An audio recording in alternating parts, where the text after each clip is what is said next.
Hi everyone, it's Margaret here with 60andme. Thanks for being here today, and hopefully you're going to be joining me for a cup of tea. I love tea. I'm a tea lover. I've got my cup of tea here. I drink it all the time, and I just have a passion for tea. I think it might be partly my British background, but I really do enjoy tea. And I also enjoy collecting cups and saucers and beautiful accessories for the tea ritual. Now, high tea is something that it started back in, I think, like 1865 by the Anna Russell, who was the seventh Duchess of Bedford. This is in the UK, of course.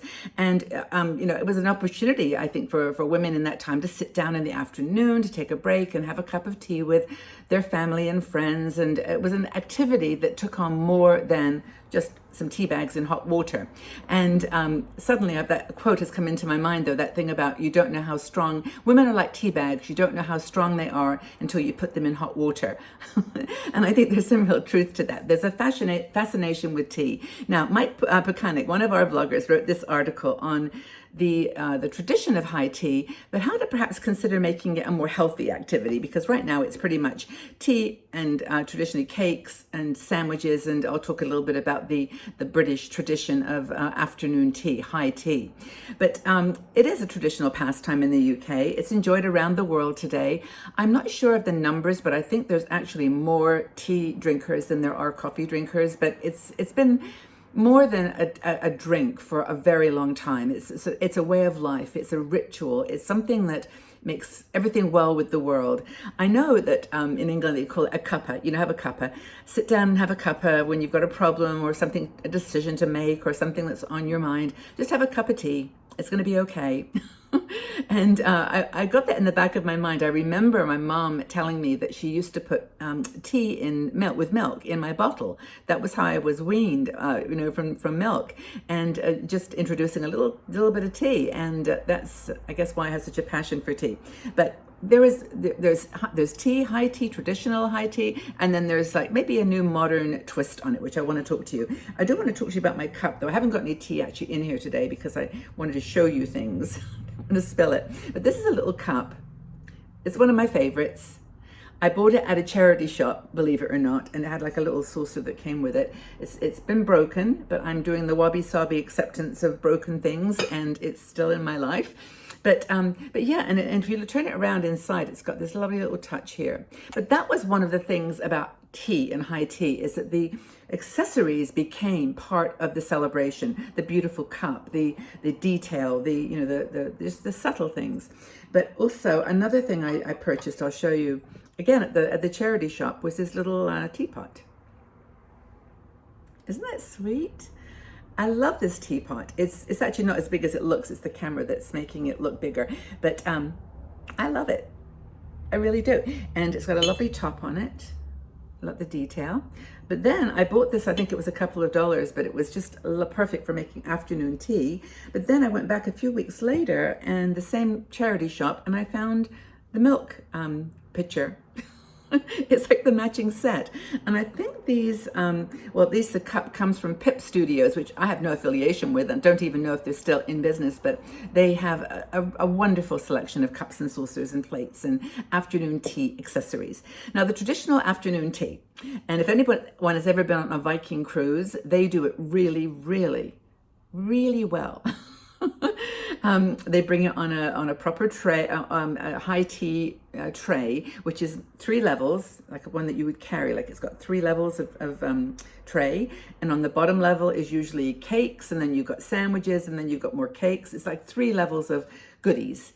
And they normally traditionally cucumber sandwiches, salmon sandwiches, egg sandwiches, and then the cakes would be profiteroles or scones or little mini ones, like mini scones, or just cakes.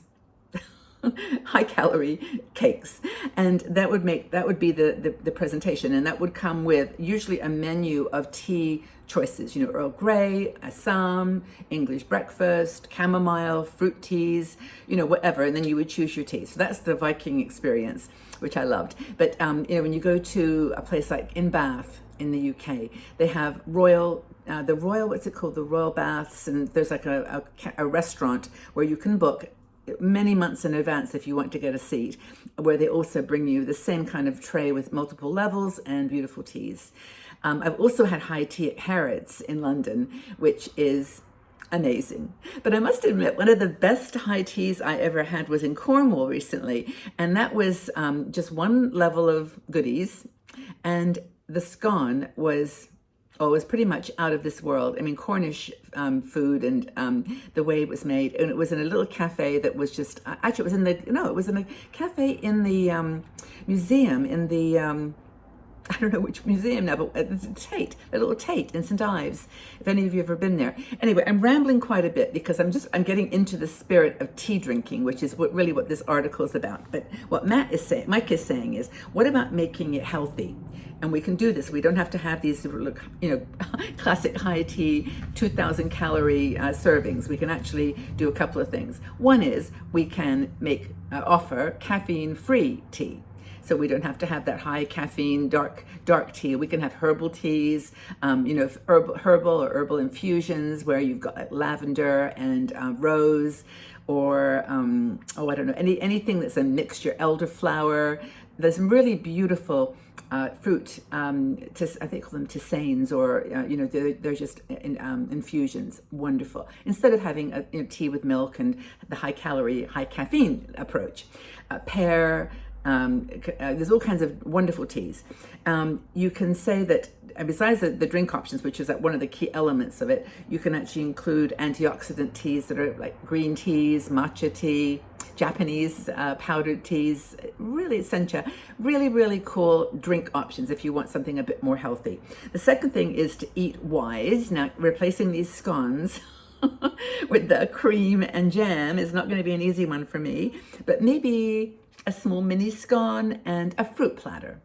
Fruits that are in season, or if you can't get them, ones that you can, apples even, but pears, strawberries, raspberries, any berry, even rhubarb, and just that come slightly cooked. But just a fruit platter instead of all that starch and cake. Just an idea. Raw nuts, that's another one. And so I got some nuts the other day which were sprinkled with thyme and spice herbs, rosemary, thyme, and on the nuts. It was just a very interesting combination. But that's the kind of thing you can do instead of having plates and plates of sandwiches. Try something that's more snacky and interesting, because part of the high tea experience is talking, sharing. Say, oh, isn't this lovely? This is such a good thing. What was the recipe for that? Where did you get that fruit? This is really, gorgeous preparation. And that's part of the high tea experience is conversation. So another thing to do is to create a table which is more interesting. And I've actually, if you go into Pinterest and some of those places, you can find some of the most beautiful tablecloths, table runners, napkins. Try folding a few. Try making some flowers out of napkins. Even nameplates, with just some little quote or something like that. Do something that's got sort of make the table actually special. Make the table part of the experience. So tier of sandwiches, you can cut back on that. A tier of cakes. Try something fruity, just endless black teas. How about something a bit more fruity or herbal or just healthy, just more interesting? So have the experience of the high tea, but do it with a more thoughtful mindset, which is what he's trying to recommend.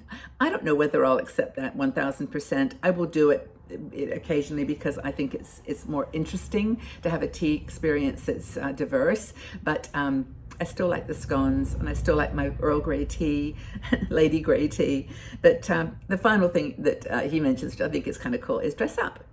Even if you've been out in the garden, just pop a scarf on, like a little scarf around your neck or a necklace or something fun. Just make it an experience where you feel beautiful too. You've got beautiful teas, beautiful food, beautiful decor on the table, fresh flowers. That's another thing, like little fresh flowers around the table, or even just wildflowers. If you go out to the garden, I just think dandelions are beautiful. Also daisies. Daisies are my favorite. So just put all that together, but wear something pretty. Even if it's just a piece of jewelry or earrings or necklace, just make it special.